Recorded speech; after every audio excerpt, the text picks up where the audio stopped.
Bismillahirrahmanirrahim. Assalamualaikum warahmatullahi wabarakatuh. Alhamdulillahirabbil alamin. Wassalatu wassalamu ala nabiyyina Muhammadin wa ala alihi wa ashabihi wa man tabi'ahum bi ihsanin ila yaumil qiyamah, amma ba'da. Alhamdulillahirabbil alamin, yang dimuliakan dan dirahmati oleh Allah Subhanahu wa taala. Pada kesempatan yang berbahagia ini kita kembali dalam bersua dan kajian rutin kita di setiap Rabu malam bersama guru kita yakni Ustaz dari Sofyan Hamdulillah Ta'ala, melanjutkan pembahasan dari kitab Ensiklopedia Adab Seorang Muslim. Ya, pada kesempatan malam ini kita akan dengarkan bersama kembali bahasannya.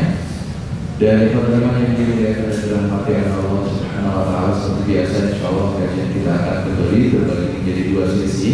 Sesi pertama adalah sesi pemaparan materi yang sesaat lagi kita akan dengarkan, dan insyaallah di sesi kedua nanti akan ada tanya jawab yang dimana kami akan persilakan bagi jemaah ikhwan maupun akhwat untuk memberikan pertanyaan terkait pembahasan kita malam ini atau terkait bahasan syariat Islam lainnya. Baiklah teman-teman yang dimuliakan dan dirahmati oleh Allah Subhanahu wa taala, untuk mengefisienkan waktu langsung saja kami persilahkan kepada Ustaz untuk memulai kajiannya, dan kepada Ustaz kami persilahkan.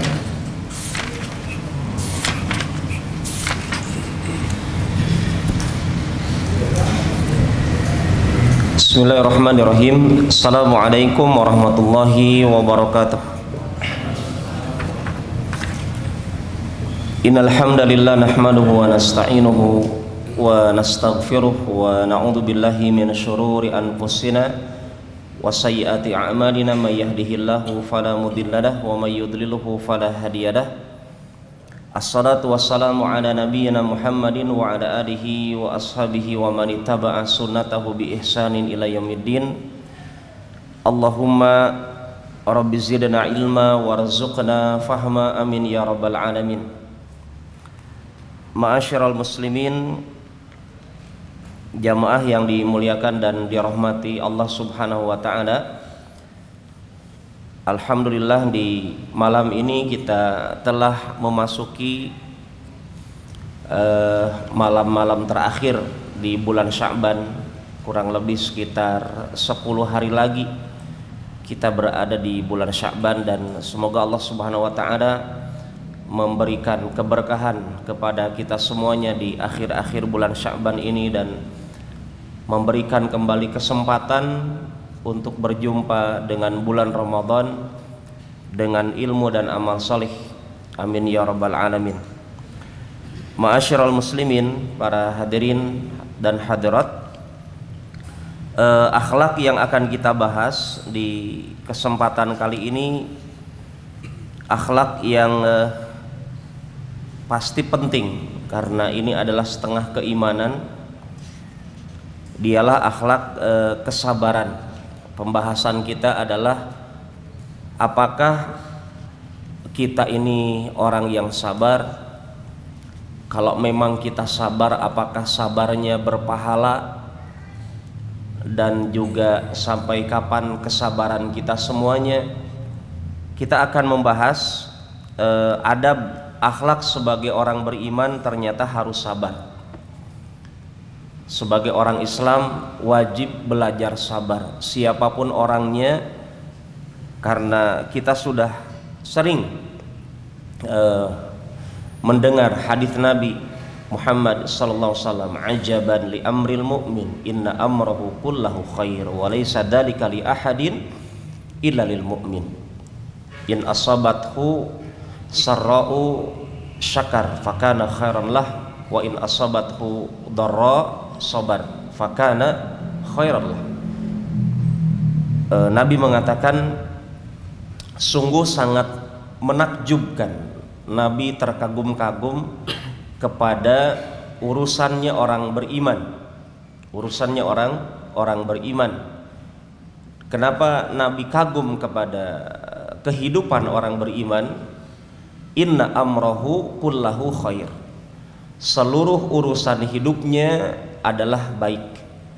Kalau mendapatkan kemudahan, kelapangan, kenikmatan, kebahagiaan, dia pandai bersyukur. dan itu pilihan terbaik ketika mendapatkan kenikmatan. Kalau dia mendapatkan kesulitan, kesedihan, kesempitan, sakit, cobaan, dia belajar bersabar, dan itu pilihan terbaik ketika itu. Dan itu kata Nabi tidak pernah didapatkan karakter demikian kecuali dalam pribadi orang beriman. Juga Allah Subhanahu wa ta'ala dengan nabinya memberikan istilah sabar itu. Kalau Nabi katakan as-sabru diya, sabar itu panas. Ya, huwallazi ja'ala syamsa diya'a, kata Allah. Dialah Allah yang telah menjadikan matahari itu dia. Jadi coba antum pahami, Allah ketika mengabarkan sifat matahari adalah dia, panas, bercahaya, panas. Nabi mengatakan as-sabru dia. Nabi juga mengabarkan sabar itu panas seperti matahari. Kemudian Nabi mengatakan as-salatu nurun, salat adalah cahaya, dan malaikat diciptakan dari nurun, dari cahaya, dan malaikat senang berteman dengan orang-orang salat, dan salat adalah cahaya orang beriman. Kemudian Allah mengatakan dalam Al-Quran setelah mengabarkan matahari itu bercahaya panas, Allah katakan wal qamara nuran, dan bulan itu nur, bulan adalah bercahaya. Maka para hadirin jamaah yang dimuliakan dan dirahmati oleh Allah, keindahan sabar dapat diwujudkan dengan merangkaikan sabar dan sholat. Maka Allah katakan wasta'inu bis-sabri was-shalah, jadikanlah penolong kalian kesabaran dan sholat.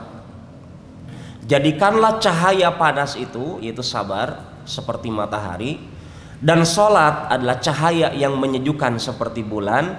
Jadikan dua hal ini sebagai pembantu penopang utama kita di dalam melewati kehidupan. Makanya nggak ada istilah bolehnya absen sholat, ya, untuk 5 waktu, khususnya untuk laki-laki. Nggak ada laki-laki datang bulan kecuali laki-laki jadi-jadian. Ustaz, ana lagi haid, ana nggak sholat. Subhanallah, akhi antum haid? Sejak kapan laki-laki haid? Kenapa? Karena kesabaran itu masya Allah sangat dibantu dengan sholat para jamaah. Dan ana dapatkan ada artikel di internet menyebutkan bahwa kenapa sih gerakan ajaran Islam yang menitik beratkan gerakan khusus itu tidak seperti gerakan sholat dari ibadah-ibadah lain, khususnya dalam gerakan sujud. Adakah ibadah lain para jamaah dengan gerakan sujud selain sholat? Tidak ada. Dan kata para ulama dalam ilmu kedokteran dikatakan, orang ketika sujud itu ada saraf khusus yang dengan sujud itu saraf itu bermanfaat ditekan sehingga dia nggak gampang marah. Dengan apa? Dengan kita sujud. Dengan kita sujud. Anda kalau punya masalah ngapain Pak? Biasanya marah. Tapi Nabi kalau punya masalah apa? Kata para sahabat, karena Nabi SAW idza hazabahul amr shalla rakaatain. Nabi kalau punya masalah berwudu, sholat. Dalam sholat ada gerakan sujud. Dan insya Allah ta'ala kalau tidak salah di bulan Ramadan itu kita akan belajar mengupas tafsir sholat di sebelum maghrib sampai maghrib. Ngabuburitnya di RJ itu adalah bagaimana mendalami gerakan sholat, bacaan sholat, sehingga kita merasa masya Allah dengan sholat. Tapi intinya para hadirin, dalam kesempatan kali ini Ali bin Abi Thalib saja, antum tahu bagaimana kesabarannya Ali bin Abi Thalib, seorang pemuda yang pengorbanannya dari sejak pas Makkah dengan pas Madinah, ya, beliau pemuda yang pertama kali masuk Islam, pemuda yang pertama kali masuk Islam. Kalau Abu Bakar kan orang tua yang pertama kali masuk Islam. Ibunda Khadijah adalah wanita yang pertama kali masuk Islam. Ali bin Abi Thalib kalau zaman now itu milenial pertama lah yang hijrah. Ali bin Abi Thalib radhiyallahu anhu ardah, beliau menyimpulkan tentang kata sabar itu, beliau katakan as-sabru matiyatun la takbu. Sabar itu adalah perbekalan yang gak akan pernah habis. Antum kalau punya ATM ada habisnya nggak? Jangankan akhir bulan, pertengahan bulan sudah habis. Bahkan mungkin awal bulan juga sudah nutupi hutang, Ustaz. Ana gali lubang tutup lubang, Ustaz. Itu ATM kita. Tapi kalau sabar, kalau diterapkan dengan benar ya sabarnya, itu kata Ali bin Abi Thalib itu bekal yang nggak akan habis. Makanya Nabi berpesan kepada kita, sabarlah wahai umat Islam. Batasannya kapan? Sampai kalian bertemu saya di telaga, sampai kalian bertemu Nabi, bukan di mimpi di dunia, tidak. Nabi katakan sabarlah wahai umat Islam sampai kalian bertemu aku di telaga. Telaganya Rasulullah Sallallahu Alaihi Wasallam. Umar ibn Khattab juga sama. Siapa di sini yang temperamen? Saya pernah dapatkan pengajian ibu-ibu, Ustadz saya ini pemarah. Sampai saking pemarahnya saya, suami saya saja takut sama saya. Bayangkan ibu-ibu yang di atas, ada karakter ibu-ibu yang nakutin suaminya. Dari sisi marahnya, kata ibu ini, Ustaz mungkinkah saya berubah? Sangat mungkin. Umar ibn Khattab pun berubah. Kita tahu banyak para sahabat, Ikrimah dulu ngejar Nabi dalam perang Uhud dan seterusnya, tapi saat ini kita dapatkan jasadnya dengan kumpulan para sahabat. Ya, Khalid ibn Walid dan seterusnya dan seterusnya. Umar ibn Khattab radhiyallahu anhu wa ardah, yang dulunya temperamen sangat kuat, tegas, pemberani, ya, dan keberanian dilanjutkan dalam keislamannya.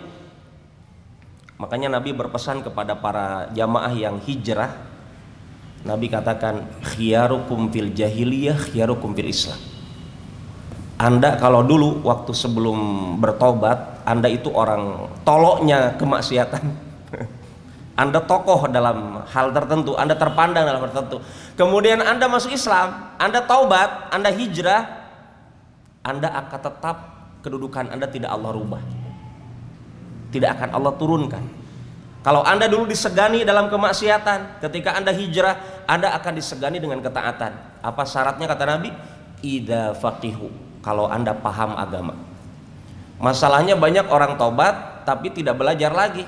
Sudah tobat Ustaz, jenggotnya tobat, iya ada jenggotnya tapi akhlaknya nggak tobat-tobat tuh. Apa manfaatnya gitu kan? Nah, ada yang bercadar subhanallah tapi begini-beginian, dan banyak gerakan-gerakan yang bikin naudzubillah min dzalik. Nah, jadi idza faqihu itu penting berarti. Setelah kita berubah, setelah kita mengatakan ya Allah taubat saya, ya Allah saya sudah berusaha kembali ke jalan Engkau, ya Allah saya istighfar, saya tinggalkan maksiat saya dulu. Idza faqihu, tolong perdalam agama. Jadi bukti kita hijrah itu bukan hanya tampilan fisik, tapi lebih kepada apa? Terus mengkaji Islam dengan dalam. Karena tidak sedikit di antara kita hijrah, iya alhamdulillah, tapi setelah hijrah apa?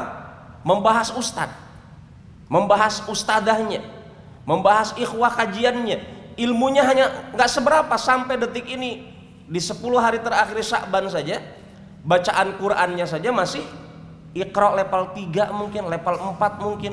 Nah, tolong ini bersabar dengan konsep yang benar, ya, agar kedudukan kita dulu tetap Allah abadikan setelah kita berubah, setelah kita berhijrah. Umar ibn Khattab mengatakan, wajadna khaira aishina as-sabr. Kami dapatkan sebaik-baik kehidupan kami, bekal kami adalah sabar. Ya, sebaik-baik kehidupan di dunia adalah sabar. Para hadirin jamaah yang dimuliakan dan dirahmati oleh Allah Subhanahu wa taala, ada nih saja berapa? Jam 7 mulai lewat. Karena pembahasan sabar sangat panjang, bahkan Imam Ibnu Qayyim menulis buku khusus Iddatus Sabirin wa Dakhiratu Syakirin, ya. Itu buku khusus tentang memperdalam pembahasan syukur dan sabar. Satu buku.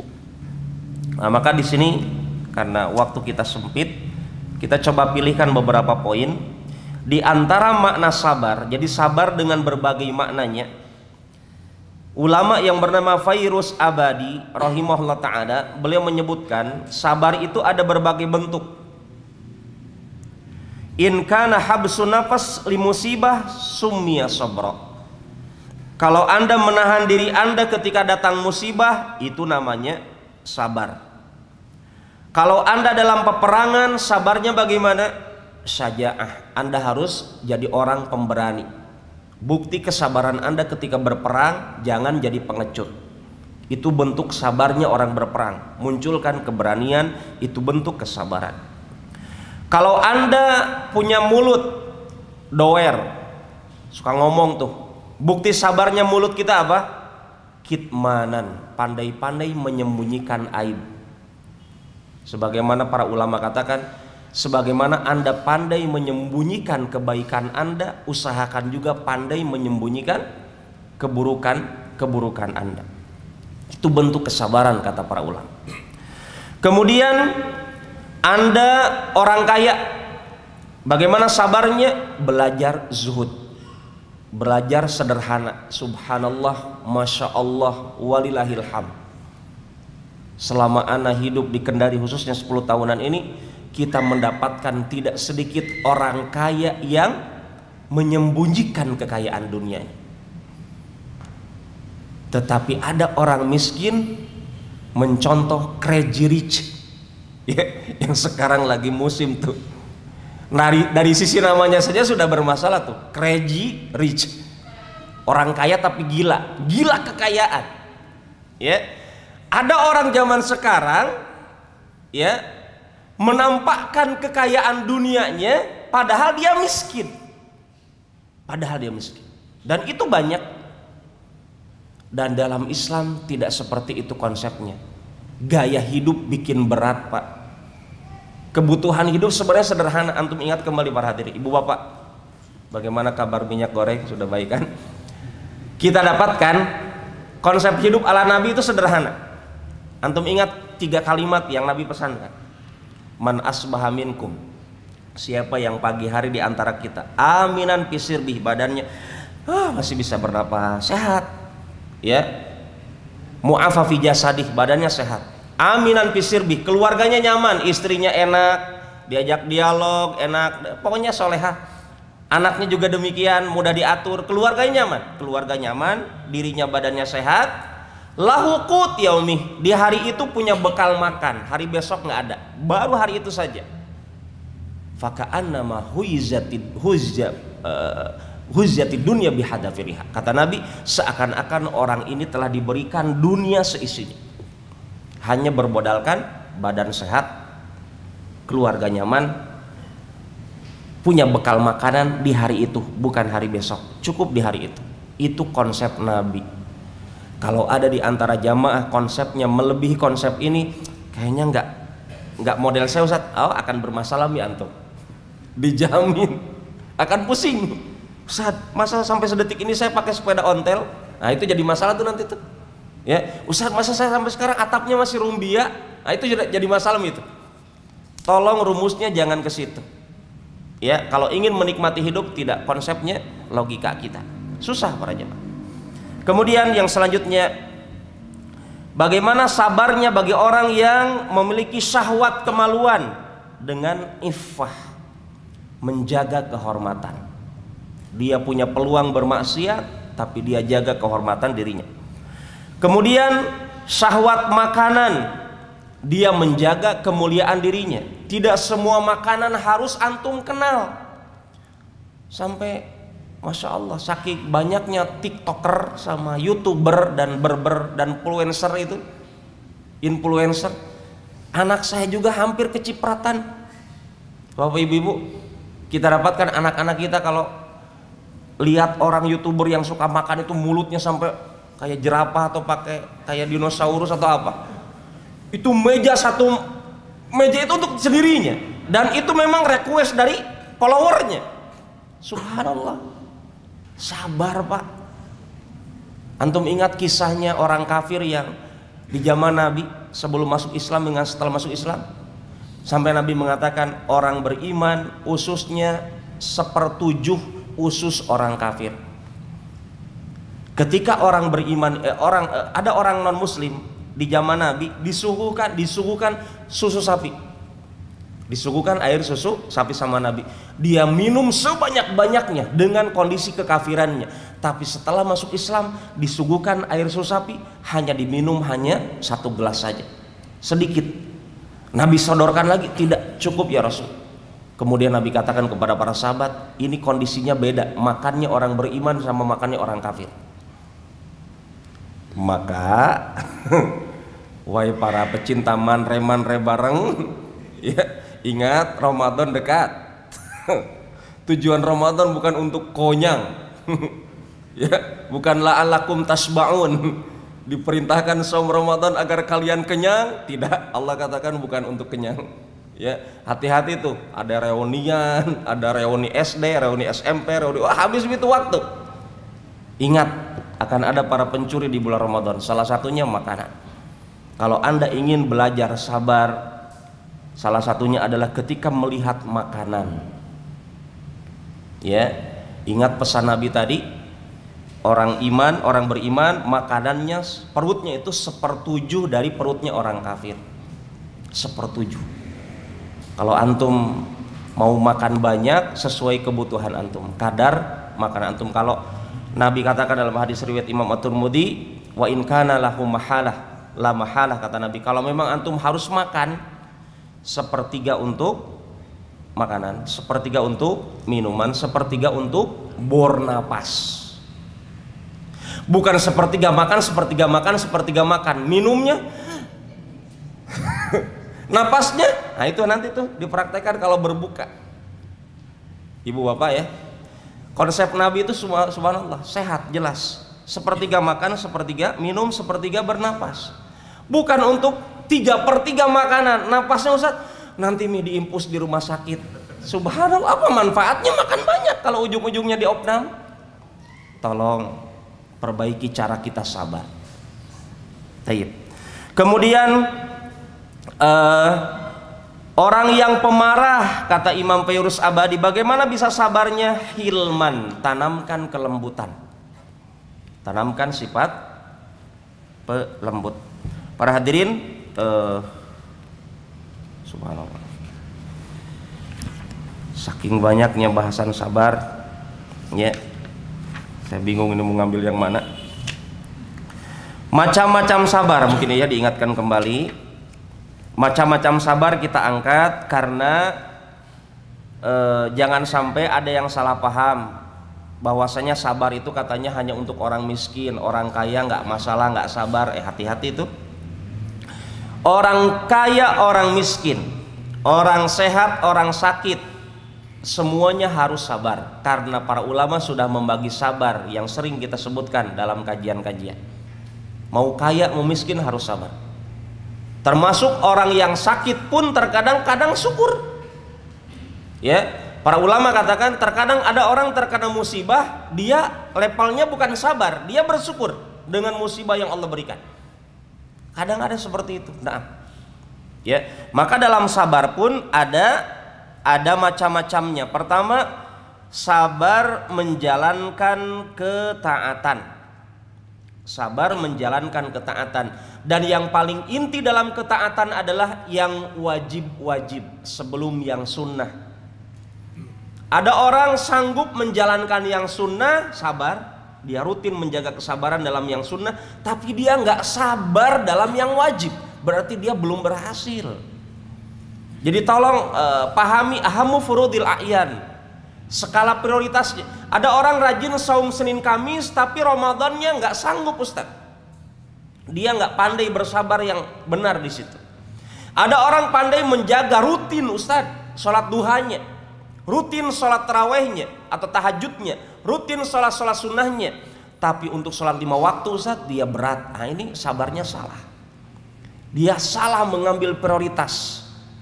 Jangan terkecoh dengan tipu daya setan ketika kita sibuk dengan suatu ibadah, ternyata ibadah kita salah dalam prioritas. Jadi sabar yang pertama adalah sabar dalam menjalankan ketaatan, dan ketaatan yang paling inti adalah menjalankan kewajiban, dan kewajiban paling inti adalah menjaga keikhlasan. Menjaga keikhlasan. Dan keikhlasan tidak mungkin diwujudkan kecuali dengan cara mengikuti sunnah Nabi Muhammad SAW. Jadi kalau ada orang kafir mengatakan saya ikhlas, mustahil benar ikhlasnya, salah. Kalau betul ada orang non muslim ikhlas, pasti dia harus masuk Islam, harus ikuti Nabi. Karena tidak ada kata ikhlas kecuali dengan definisi yang benar ya, kecuali ketika antum membuka surat Al-Ikhlas. Coba lihat intinya surat Al-Ikhlas. Di situ apa? Meninggalkan kemusyrikan, meninggalkan ibadah-ibadah dalam agama luar Islam dengan cara mengikuti sunnah Nabi. Lam yalid wa lam yulad. Kita dapatkan agama lain itu pasti Tuhannya bukan satu. Afara'aita man ittakhadha ilahahu hawa, kata Allah. Allah mengatakan, apakah engkau tidak memperhatikan ada orang yang Tuhannya itu hawa nafsunya? Mungkin dia menyembah patung, itu satu Tuhan. Mungkin dia menyembah jabatan, Tuhan yang lain. Mungkin dia menyembah hawa nafsunya, itu Tuhan yang lain. Ya, maka kalau orang Islam, kalau dia betul-betul bersabar, maka jalankan ketaatan. Banyak dalil disebutkan oleh penulis. Surat Toha 132 tentang perintah Allah kepada Anda, wahai bapak-bapak, wa'mur ahlaka bis shalah. Pak yang punya anak, Pak yang punya istri, termasuk Pak yang punya pembantu, itu di bawah perhatian Anda sebagai pemilik rumah tersebut. Allah katakan, perintahkan keluargamu untuk sholat dan sabar dalam hal tersebut. Ustaz, anak sudah suruh anak sholat, istri anak sholat. Berapa lama Pak? Baru 2 kali Ustaz, baru 10 kali. Harus terus diperintahkan. Ingat konsep Nabi itu Pak, Ibu. Muru auladakum bis shalah inda sab'in wadribuhu inda asyrin wa fariquhu fil madaji. Anak-anak kita suruh sholat semenjak usia 7 tahun. Padahal belum baligh, dosanya belum dicatat, tapi sebagai tamrin, latihan, dilatih anak itu. Walaupun belum wajib sholat, dilatih untuk mendatangi masjid, dilatih untuk mengetahui sholat 5 waktu, mengerjakannya dengan benar. Berarti otomatis dilatih juga tata cara berwudu. Itu di usia 7 tahun, mau laki-laki mau perempuan. Mau haid atau belum sama. Laki-laki juga mau mimpi basah atau belum sama. Dari usia 7 tahun. Sampai kapan? Sampai 10 tahun. 10 tahun belum balik juga. Belum dicatat dosanya, masih kecil. Tapi dari fase 7 sampai 10 itu kan harus sabar tuh. Melatih anak bangun subuh, duhur, asar, maghrib, isya dikejar-kejar. Dimain futsalnya diingatkan dan seterusnya. Iya, 3 tahun dilatih, nggak mungkin nggak berubah. Anda dan saya juga menjadi buktinya, hasil didikan orang tua kita. Kita kalau ketiduran dari sholat isya, subhanallah. Kalau kita sudah dibiasakan oleh orang tua kita dari kecil dengan sholat, ketiduran dari sholat isya, subhanallah, di malam hari kita terbangun, seakan ada apa ini? Kenapa saya begitu? Dan itu Allah konsepnya. Ketika kita sudah dibiasakan karakter kita untuk rindu sholat, ketika ketinggalan suatu sholat, kita akan merasa ada bersalah. Siapa yang menanamkan hal itu? Allah. Ya, ini contoh pertama sabar dalam ketaatan, mengajak anak-anak kita untuk sholat. Pukul anak kita kalau 10 tahun kalau nggak sholat. Tapi pukulnya bukan pukul smackdown Pak ya, pukul mendidik. Kadang pukul nakut-nakuti juga, nggak perlu diterapkan konsep pukulannya. Dan pisahkan ranjang anak kita kalau sudah 10 tahun. Itulah konsepnya kepada ibu bapak yang anaknya bertambah, jangan hanya kamarnya 1 terus, nambah lagi 1 terus. halaman rumah jadi kamarnya, ya dirubahlah. Ketika 9 bulan itu pikirkan memang dipisah. Ada bahaya yang mengintai anak-anak kita kalau tidurnya berjamaah, walaupun dengan kakaknya sendiri. Ya, ini ayat perintah untuk mengajarkan sholat.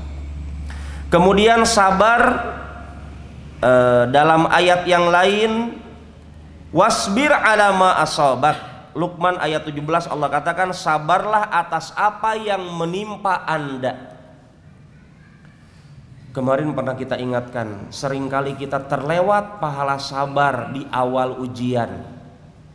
Sembako naik, kita komplain, sabarnya lupa.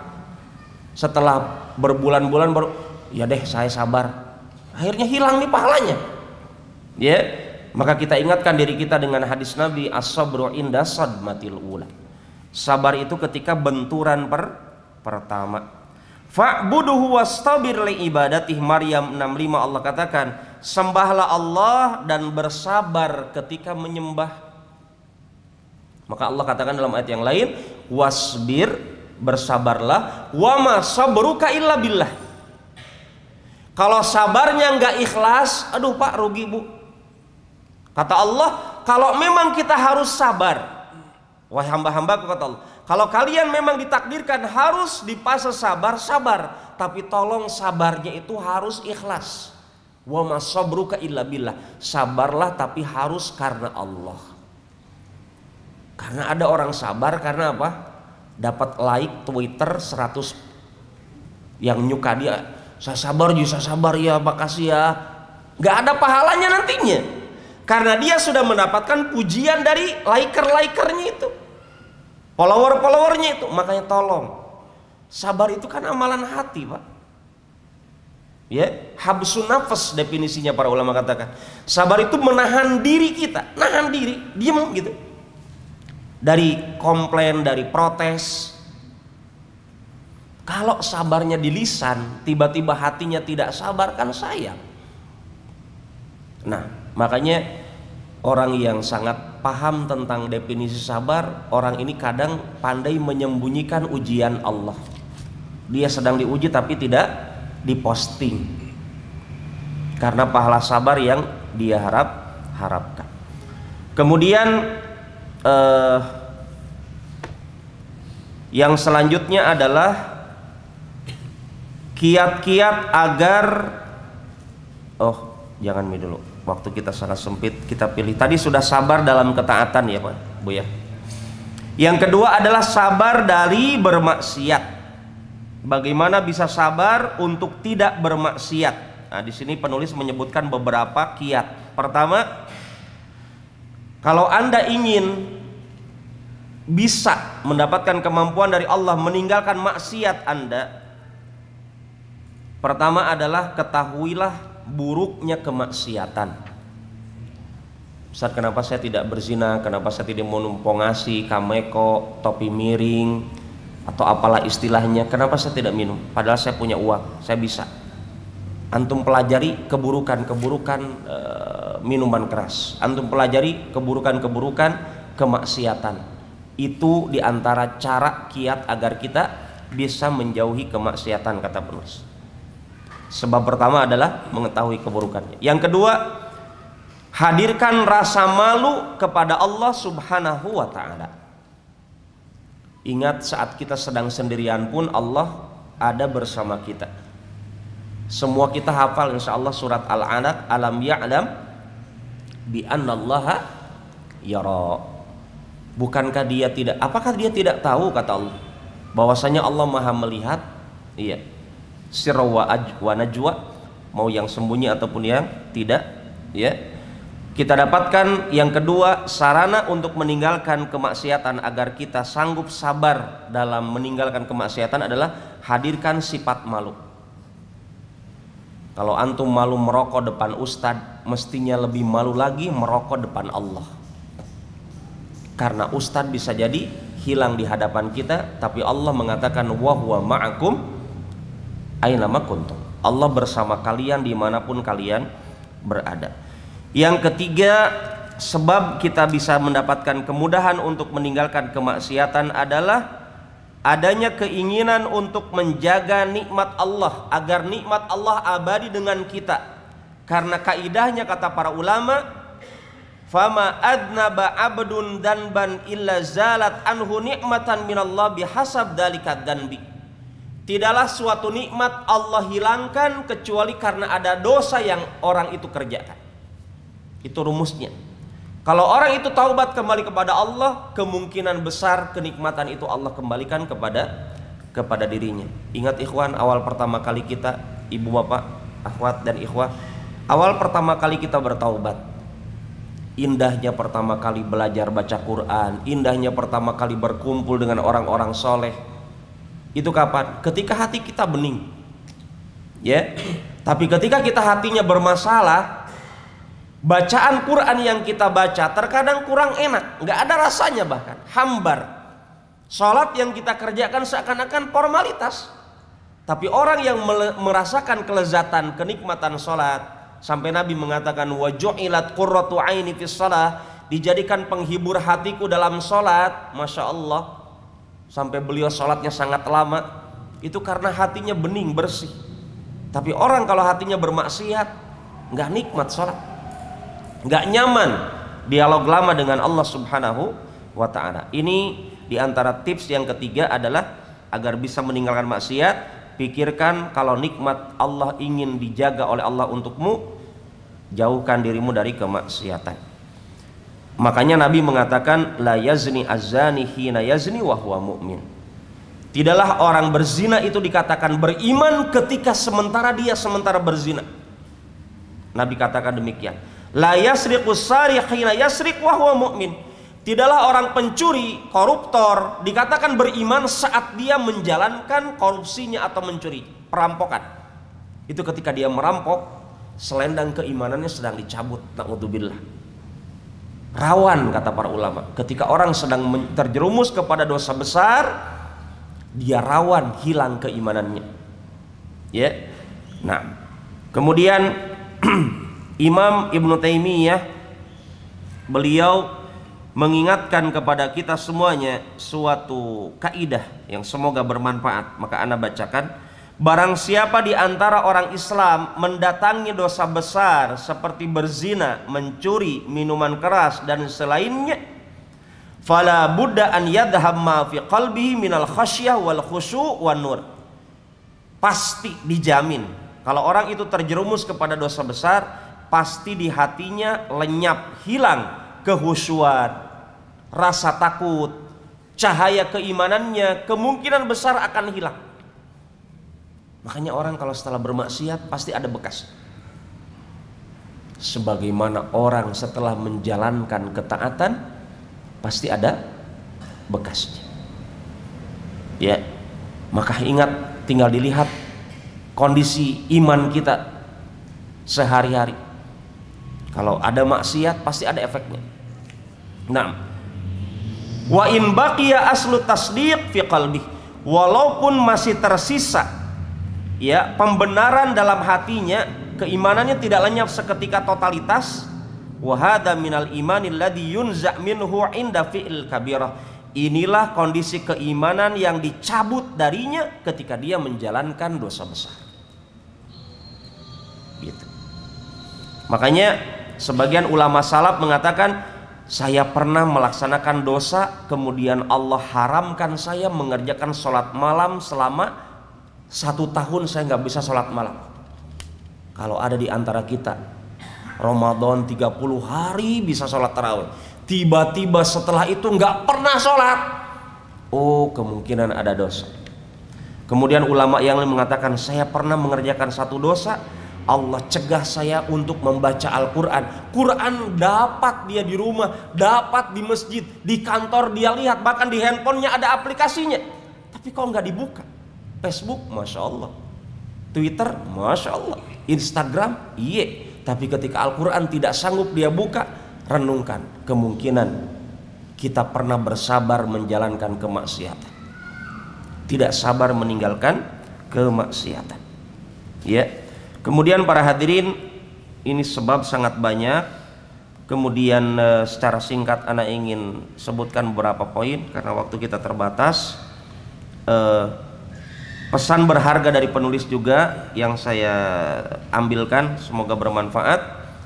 Beribadah hanya mengandalkan kecintaan nggak cukup. Usah saya cinta sholat, usah cinta mencari nafkah yang halal, nggak akan cukup, Pak. Kata penulis, kalau tidak dibarengi al-ijlal wa ta'zim, kalau ibadahnya tidak dibarengi pengagungan Allah dan membesarkan nama Allah dalam hati kita, nggak akan banyak manfaatnya.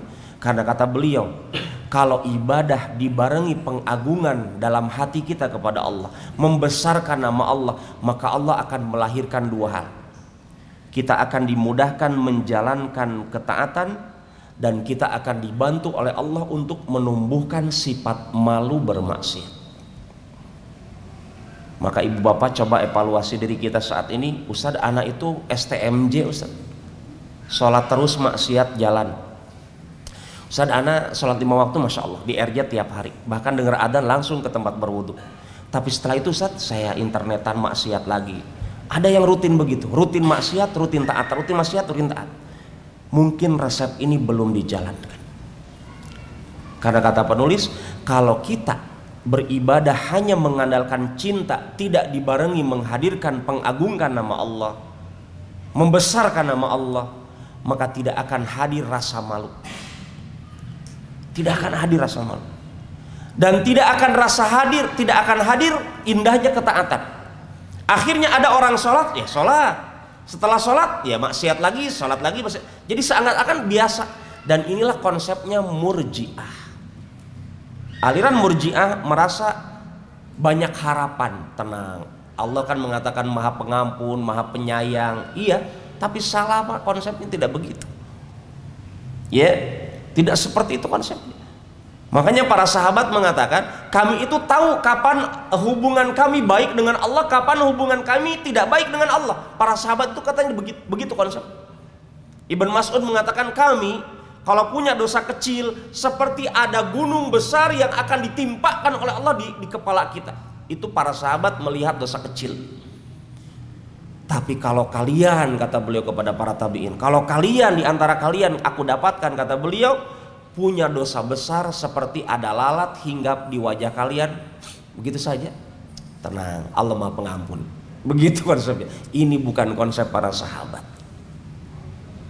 Makanya pernah kita kaji di pertemuan sebelumnya, Nabi Adam satu kali berdosa, Masya Allah, menangisnya 300 tahun. Bahkan penyesalannya sampai hari kiamat. Di hari kiamat Nabi Adam mengatakan, nafsi, nafsi, diriku, kenapa dulu saya begini? Tapi qadar Allah sudah takdir. Beliau menyesali dosanya sampai hari kiamat, padahal cuma satu dosa. Semoga dengan pesan penulis ini bermanfaat, agar kita bisa menghadirkan sifat malu. Al-haya, kata Nabi, syu'batun minal iman. Malu itu sifat orang beriman. Sebagai penutup, izinkan ana menyebutkan beberapa kisah yang sudah dituliskan oleh penulis berkaitan dengan sabar.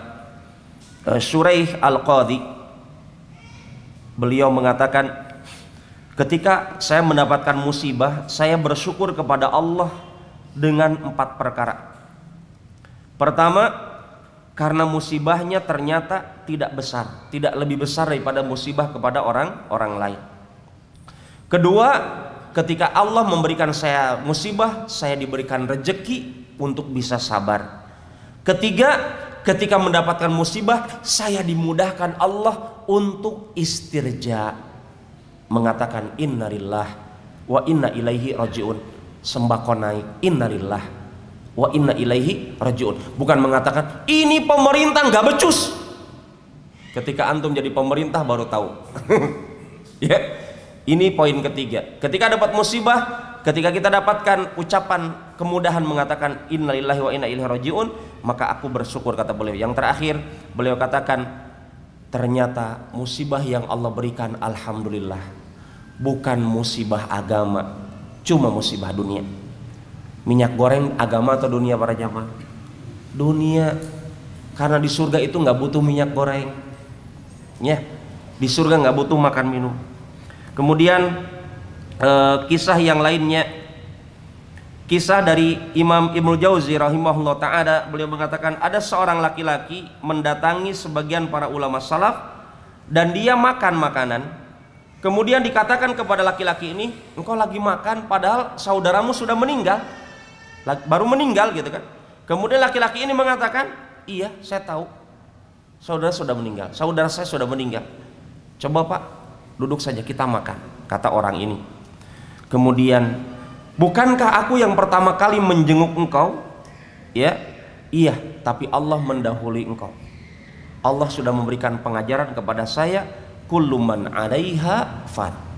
Setiap makhluk yang ada di dunia ini akan binasa. Dengan ini saya menghibur diri saya. Bahkan ada dalam kesempatan yang lain seorang pemuda menangisi temannya yang meninggal lebih dulu. Kata bapaknya, kenapa engkau menangis? Kemudian kata anak ini, teman saya meninggal lebih dulu dari saya. Kemudian kata bapaknya, bukankah dia meninggal di atas sunnah Nabi? Kemudian kata anaknya, iya, teman saya meninggal di atas sunnah Nabi. Kemudian kata bapaknya, kenapa engkau bersedih? Kalau temanmu meninggal di atas sunnah, harusnya engkau bahagia. Ini menunjukkan pelajaran-pelajaran berharga dari para ulama kita untuk pandai-pandai bersabar. Mohon maaf karena waktu kita sangat sempit, jadi tidak semua kita angkat. Semoga dengan yang kita angkat ini ada faidahnya yang dapat kita ambil. Wallahu ta'ala a'lam.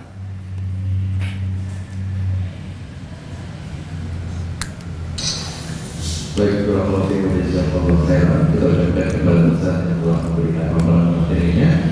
Dan untuk selanjutnya kami persilahkan terlebih dahulu bagi jemaah ikhwan mungkin ada pertanyaan.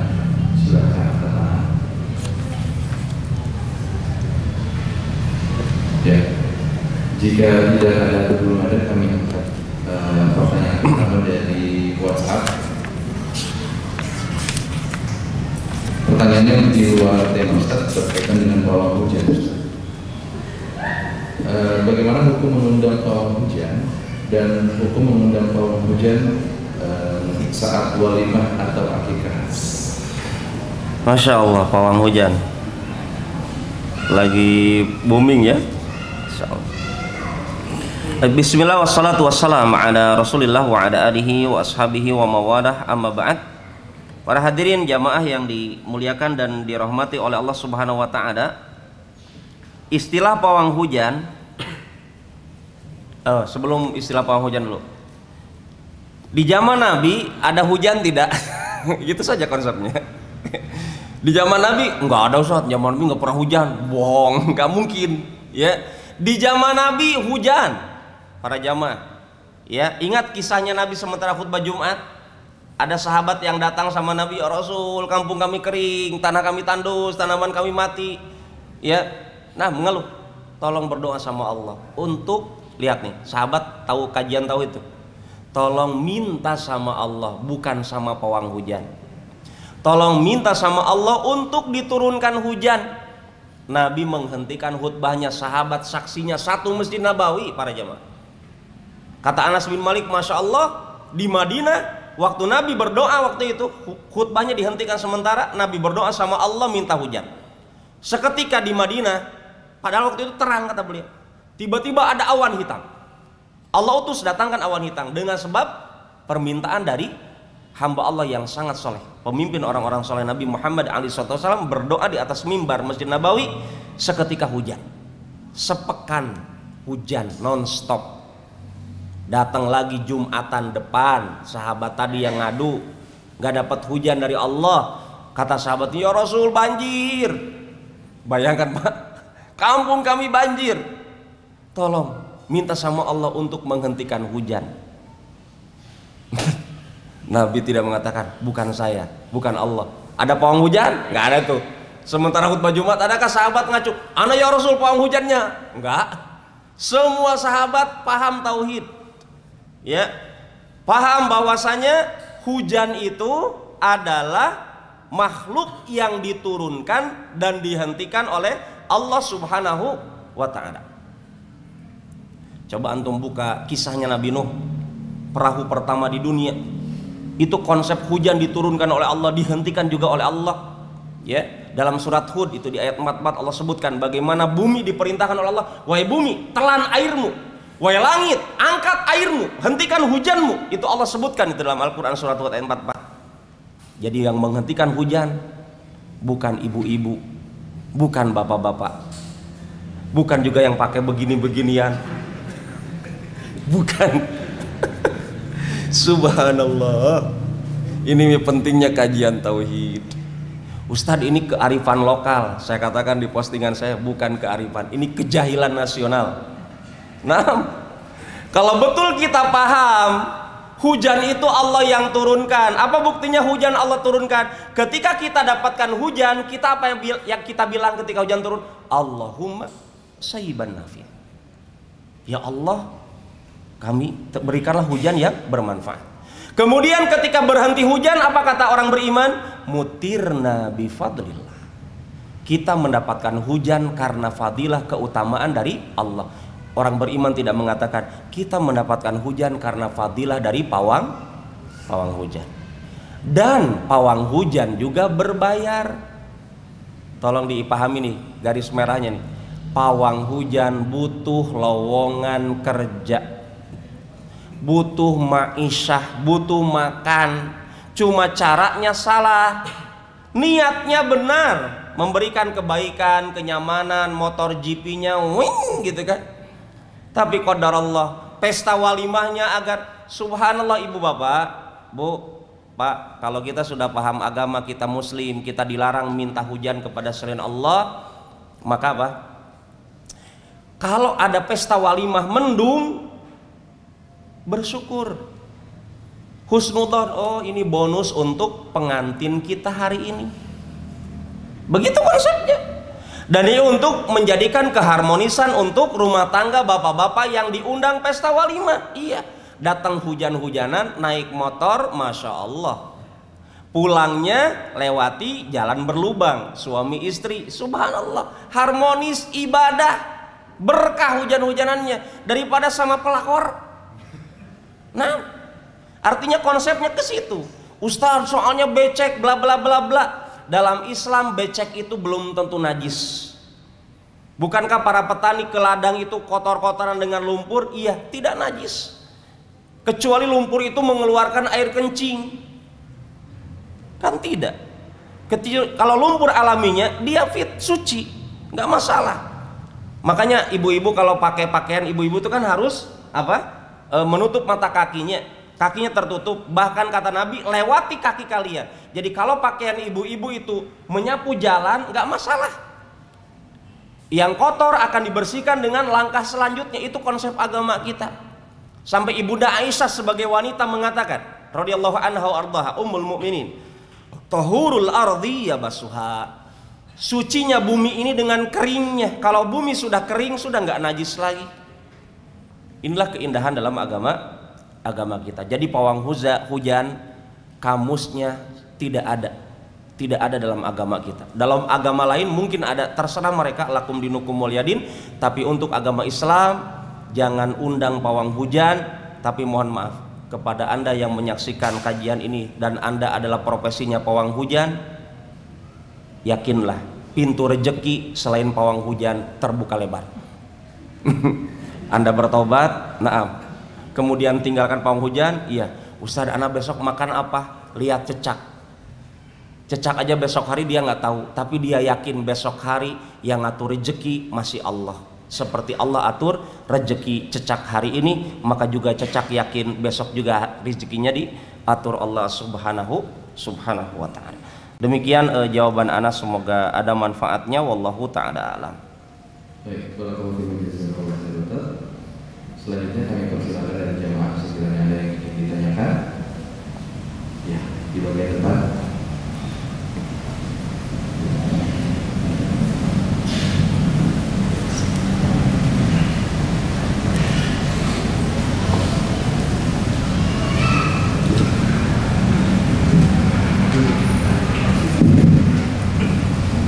Bismillahirrahmanirrahim. Assalamualaikum warahmatullahi wabarakatuh. Waalaikumsalam warahmatullahi wabarakatuh. Jadi Pak Ustaz, saya mohon itu tadi ayat apalagi kami tahazari naharu hawahu, saya minta supaya ditunjukkan mana yang dimaksud ayat itu, karena sekarang ini kita yang menimbulkan banyak kekeliruan, banyak dosa kita, tapi kita tidak sadari dalam hal beramal. Jadi saya harap paling tidak satu wujud apa yang dimaksud dengan ayat itu. Aparaita man tahaza ila sawal. Ya, terima kasih. Assalamualaikum warahmatullahi wabarakatuh. Waalaikumsalam warahmatullahi wabarakatuh. Bismillah, wassalatu wassalamu ala rasulillah wa ala alihi wa ashabihi wa mawalah. Para hadirin, saat kita menyaksikan ada orang kafir masuk Islam, ikrar syahadatnya bagaimana? Asyhadu alla ilaha, bukan asyhadu alla rabba. Ya, aku bersaksi bahwasanya tidak ada ilah kecuali Allah. Bukan aku bersaksi bahwasanya tidak ada Rabb kecuali Allah. Ya. Kemudian juga kita dapatkan ayat yang tadi kita kutip yang disebutkan oleh Bapak beliau ini hafizahullah taala, Bapak penanya, afara'aita manittakhadha ilahahu hawa. Apakah engkau tidak menyaksikan, melihat orang yang menjadikan hawa nafsunya sebagai ilah, sebagai sesembahan, sebagai sesembahan. Orang yang menyembah hawa nafsunya, maka dia akan meremehkan Allah yang harusnya dia sembah. Orang yang mengabaikan Allah Subhanahu wa taala, faktor utamanya adalah ketika dia mengabaikan dia memperturutkan hawa nafsunya. Anda ketika orang masuk Islam bersyahadat, kita katakan orang ini mengatakan saya bersaksi bahwa saya tidak ada yang berhak disembah kecuali Allah. Semenjak itu hidupnya, matinya, sholatnya, menyembelihnya, apapun yang dia kerjakan, usahakan menjaga keikhlasan. Menjaga keikhlasan. Makanya orang-orang yang memperturutkan hawa nafsu, antum tahu kaum Sodom, LGBT, kemudian kaumnya Nabi Nuh, ataupun kaumnya Nabi Saleh membunuh untanya Nabi Saleh, naqatullah, untanya Allah Subhanahu wa taala. Kata para ulama, bukan hanya dosa mereka membunuh untanya Allah, bukan hanya dosa mereka terjerumus kepada cinta sesama jenis, bukan hanya dosa mereka mengurangi timbangan dalam berdagang, tetapi dengan rutinnya menjalankan dosa-dosa besar tersebut, hawa nafsu tersebut yang diperturutkan akan menjadikan mereka meninggalkan Allah dan menyembah selain Allah Subhanahu wa ta'ala. Dan kalimat ayat ini para jamaah ancaman bukan hanya untuk pelaku maksiat. Kalimat ayat tadi, apakah engkau tidak memperhatikan orang yang memperturutkan hawa nafsunya menjadi Tuhan-Tuhan mereka, itu bukan hanya untuk para pelaku maksiat, tapi kepada Anda yang menjalankan ketaatan. Bukankah kemusyrikan yang pertama kali muncul di dunia ini dalam peradaban manusia gara-gara orang-orang beriman berlebihan kepada orang-orang soleh? Al-ghulu fis sholihin, berlebihan kepada orang-orang soleh itu menjadi apa? Memperturutkan hawa nafsu. Di zaman Nabi Nuh alaihissalam, orang-orang soleh meninggal bergiliran. Ya, antum buka kembali surat Nuh. La tadarunna alihatakum wa la tadarunna wadda wa la suwa'a wa yaghus wa ya'uq wa nasr. Ada 5 orang soleh yang dengan seketika berdekatan diwafatkan oleh Allah Subhanahu wa taala. Pak, perhatikan di Indonesia, kuburan orang-orang yang dianggap soleh oleh orang Islam Indonesia, ada kuburannya yang dibangun megah, bahkan melebihi rumah atap rumbianya orang Kendari yang miskin. Dicor, kemudian dikasih AC, bahkan dalam waktu-waktu tertentu ditanam diberikan bunga-bunga melati dan seterusnya, dikunjungi.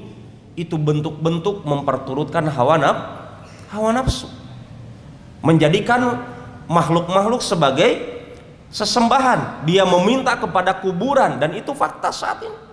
Bahkan ada orang yang dianggap soleh di Indonesia dibuatkan patungnya. Bukankah kemusyrikan di zaman Nabi Nuh alaihissalam juga berawal dari mengoleksi foto orang soleh untuk memberikan motivasi? Dibisiki setan seperti itu, kemudian beralih dari foto menjadi patung dengan ukuran yang bentuknya mirip dengan orang-orang yang meninggal dari orang soleh tersebut. Awalnya tidak disembah, tapi dengan berjalannya waktu setan bisiki, yang nurunkan hujan, kata setan itu bukan Allah, ini nih patung-patung kalian. Akhirnya disembah. Itu masuk kategori apa? Kalimat memperturutkan hawa nafsu, sarana untuk menyembah selain Allah subhanahu wa ta'ala.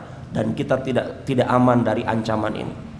Tetapi kita senantiasa berusaha, berdoa semoga Allah menjaga diri kita agar senantiasa beribadah untuk Allah subhanahu wa ta'ala, dijauhkan dari kemusyrikan. Demikian Pak yang dapat saya jawab. Semoga mewakili apa yang Bapak maksud. Kalaupun kurang bisa Bapak nanti tanyakan kepada ustadz-ustadz yang lain. Wallahu ta'ala alam. Baik, jazakallahu khair. Kita akan menanya berikutnya, pertanyaan terakhir dari WA. Assalamualaikum Ustaz. Waalaikumsalam warahmatullahi. Pertanyaannya, bagaimana hukumnya dalam Islam apabila orang tua melarang anaknya untuk menikah muda dengan alasan harus mapan terlebih dahulu, sedangkan si penanya ini sudah ingin menikah? Bismillah wassalatu wassalam ala Rasulillah wa ala alihi wa ashabihi wa mawadah, amma ba'd. Bapak-bapak, ibu-ibu yang dimuliakan dan dirahmati oleh Allah Subhanahu wa taala, mungkin banyak cara menjawab kalimat ini ya, pertanyaan ini, tetapi pada kesempatan kali ini kami ingin ingatkan dari sisi fikih dulu bahwa menikah untuk umat Islam baik yang laki-laki atau perempuan hukumnya ada 5. Maka ibu sebagai ibu bagi anak Anda, bapak sebagai ayah bagi anak Anda, tolong jangan samakan perasaan, keadaan, kondisi anak kita disamakan dengan perasaan kita. Karena terkadang nikah bagi anak kita yang ini misalkan masih sunnah, tapi untuk anak yang ini kebelet tingkat tinggi, jadi wajib. Nah, jadi tidak bisa kita paksakan ya, keinginan anak ini kita undurkan padahal dia sudah kebelet, padahal dia sudah masuk kategori hukum wajib. Maka kita sebagai orang tua, mohon maaf dengan kasus seperti ini, mungkin yang bertanya seorang anaknya gitu kan, tetapi anak lebih membidik kepada orang tuanya ya. Sebagai orang tua harus memahami konsep hukum menikah. Karena anak kita keadaannya berbeda-beda. Anak kita keadaannya berbeda-beda. Ketika anak kita betul-betul telah memposisikan dirinya adalah wajib, kondisi wajib bagaimana kata para ulama fikih? Ketika anak ini tidak segera menikah, kemungkinan dia akan terjerumus kepada perzinahan dengan mudahnya, apalagi zaman now. Waliyadzubillah para hadirin, ibu bapak, kalau kita memahami kondisi anak kita dengan handphone di kamarnya, sekarang ada video call menampakkan tampilan tubuhnya di hadapan lawan jenisnya dengan handphonenya, dan itu sudah terjadi banyak. Ana pernah dapatkan pengakuan seorang ayah di Kendari, Ustadz, anak-anak di rumah terus, di kamar terus, tapi saya bingung kenapa jarang keluar.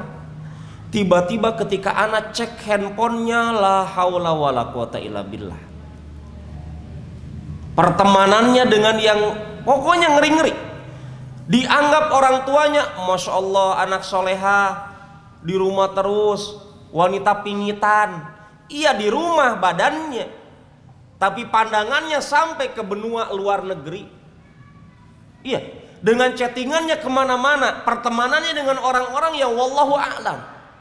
Dia diam di kamarnya, tapi dia berselancar dengan teman-temannya di dunia maya. Dan ini faktanya saat ini. Makanya sebagai orang tua ketika melihat anaknya sudah ada isyarat dan sudah mendapatkan kondisinya sudah mentalnya sudah layak untuk menjadi ibu, sudah nih nikahkan. Ya. Nah, lebih nyaman seperti itu. Konsepnya dalam agama kita jangan tunggu nikah lari. Jangan tunggu married by accident. Ya, lebih terhormat sejarah keluarga kita kalau menikahkan. Jadi kalau saran anak ke situ ya, arahnya adalah ke orang tuanya. Kalau memang anak kita seperti itu, saran anak sebagai mewakili orang tua, sebaiknya segera nikahkan. Nah, wallahu ta'ala alam. Baik, warahmatullahi wabarakatuh. Kepada Ustaz yang telah memberikan paparan materi dan juga beberapa jawaban dari pertanyaan yang masuk. Semoga dari apa yang telah kita simak dan dengarkan bisa kita ambil faedahnya dan juga bisa diterapkan dalam kehidupan kita sehari-hari. Bagi teman-teman yang dimuliakan oleh Allah Subhanahu wa taala, kami cukupkan kajian kita malam ini. Kami ucapkan jazakumullahu khairan atas perhatiannya. Semoga Allah memberikan keistimewaan kepada kita semua, dan kita akhiri dengan zikir kafaratul majelis. Subhanallahumma wa bihamdika asyhadu an la ilaha illa anta astaghfiruka wa atubu ilaik. Wassalamualaikum warahmatullahi wabarakatuh.